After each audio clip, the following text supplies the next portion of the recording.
ಕ್ರಿಸ್ತನನ್ನು ಪ್ರತಿಫಲಿಸುವಂತೆ ನಿಮ್ಮ ಆತ್ಮಗಳನ್ನು ವಾಕ್ಯದಲ್ಲಿ ಬಲಪಡಿಸುವ ಅನುದಿನದ ಧ್ಯಾನ.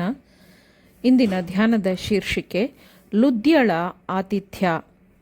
ಈ ದಿನದ ದೇವರ ವಾಕ್ಯ: ನಮ್ಮ ಮಾತುಗಳನ್ನು ಕೇಳಿದವರಲ್ಲಿ ಲುದ್ಯಳೆಂಬ ಒಬ್ಬ ಸ್ತ್ರೀಯು ಇದ್ದಳು.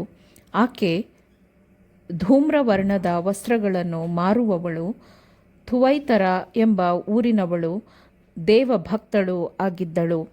ಆಕೆಯೂ ಆಕೆಯ ಮನೆಯವರು ದೀಕ್ಷಾಸ್ನಾನ ಮಾಡಿಸಿಕೊಂಡ ಮೇಲೆ ಆಕೆ, ನಾನು ಕರ್ತನನ್ನು ನಂಬಿದವಳೆಂದು ನಿಶ್ಚಯಿಸಿಕೊಂಡಿದ್ದರೆ ನನ್ನ ಮನೆಯಲ್ಲಿ ಬಂದು ಇರ್ರಿ ಎಂದು ಬೇಡಿಕೊಂಡು ನಮ್ಮನ್ನು ಬಲವಂತ ಮಾಡಿದಳು. ಅಪೊಸ್ತಲರ ಕೃತ್ಯಗಳು 16ನೇ ಅಧ್ಯಾಯ 14 ಮತ್ತು 15ನೇ ವಚನಗಳು. ನದಿ ತೀರದಲ್ಲಿ ದೇವರ ಪ್ರಾರ್ಥನೆ ನಡೆಯುವ ಸ್ಥಳ ಇರುವುದೆಂದು ನೆನೆಸಿ ಸಬ್ಬತ್ ದಿನದಲ್ಲಿ ಊರು ಬಾಗಿಲಿನ ಹೊರಗೆ ಹೋಗಿ ಅಲ್ಲಿ ಕೂಡಿ ಬಂದಿದ್ದ ಸ್ತ್ರೀಯರ ಸಂಗಡ ಕೂತುಕೊಂಡು ಮಾತನಾಡಿದೆವು ಎಂದು ಲೂಕನು ಪ್ರಕಟಿಸುತ್ತಾನೆ.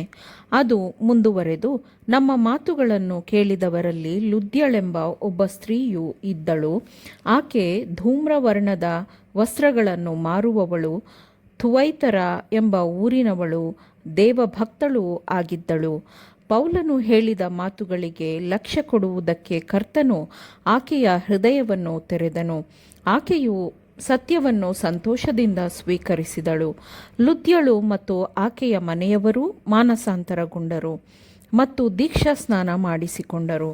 ಮತ್ತು ಆಕೆಯು ತನ್ನ ಮನೆಗೆ ಅಪೊಸ್ತಲರನ್ನು ಆಹ್ವಾನಿಸಿ ತನ್ನ ಮನೆಯನ್ನು ಅವರ ಮನೆಯಾಗಿ ಮಾಡಿಕೊಳ್ಳುವಂತೆ ಬೇಡಿಕೊಂಡಳು.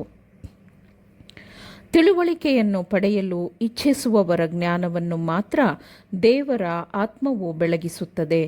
ದೇವರು ಲುದ್ಯಳ ಕಿವಿಗಳನ್ನು ತೆರೆದನು. ಆಕೆಯು ಪೌಲನು ಹೇಳಿದ ಸಂದೇಶಕ್ಕೆ ಕಿವಿಗೊಟ್ಟಳು ಎಂಬುದನ್ನು ನಾವು ಓದುತ್ತೇವೆ.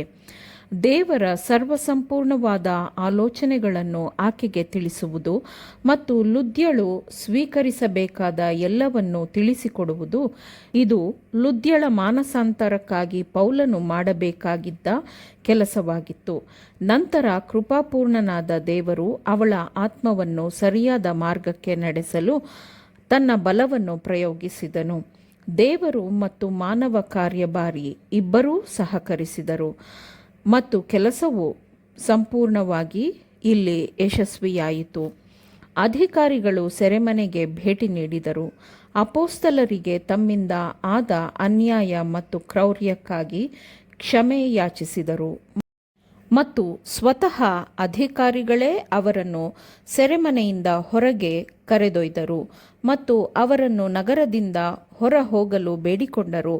ಅಪೊಸ್ತಲರೂ ಸಹ ಅಧಿಕಾರಿಗಳಿಗೆ ಇಷ್ಟವಿಲ್ಲದ ಸ್ಥಳದಲ್ಲಿ ಇರಲು ಮನಸ್ಸು ಮಾಡದೆ ನ್ಯಾಯಾಧೀಶರ ಕೋರಿಕೆಯನ್ನು ಪಾಲಿಸಿದರು. ಆದರೆ ನಗರವನ್ನು ಬಿಟ್ಟು ಹೊರಡಲು ತ್ವರೆಪಡಲಿಲ್ಲ.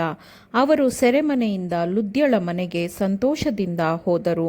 ಹೊಸದಾಗಿ ನಂಬಿಕೆಗೆ ಮಾನಸಾಂತರಗೊಂಡಿದ್ದವರನ್ನು ಅವರು ಭೇಟಿ ಮಾಡಿ ತಮ್ಮ ಪರವಾಗಿ ದೇವರು ಮಾಡಿದ ಎಲ್ಲ ಅದ್ಭುತ ಕಾರ್ಯಗಳನ್ನು ಅವರು ಲುದ್ಯಳ ಮನೆಯವರಿಗೆ ವಿವರಿಸಿದರು.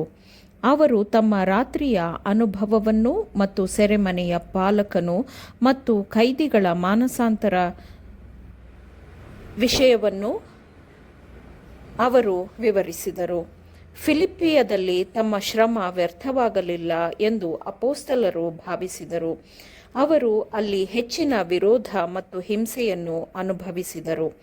ಅವರು ಅನುಭವಿಸಿದ ಅವಮಾನ ಮತ್ತು ದುಃಖಕ್ಕಿಂತಲೂ ಅವರಿಗೆ ದೇವರು ಅವರ ಪರವಾಗಿ ಮಾಡಿದ ಅನುಗ್ರಹಗಳು ಮತ್ತು ಸೆರೆಮನೆಯ ಪಾಲಕನ ಮತ್ತು ಅವನ ಎಲ್ಲ ಮನೆಯವರ ಮಾನಸಾಂತರ ಇವುಗಳೇ ಅವರಿಗೆ ಹೆಚ್ಚಾಗಿ ಕಂಡಿತು.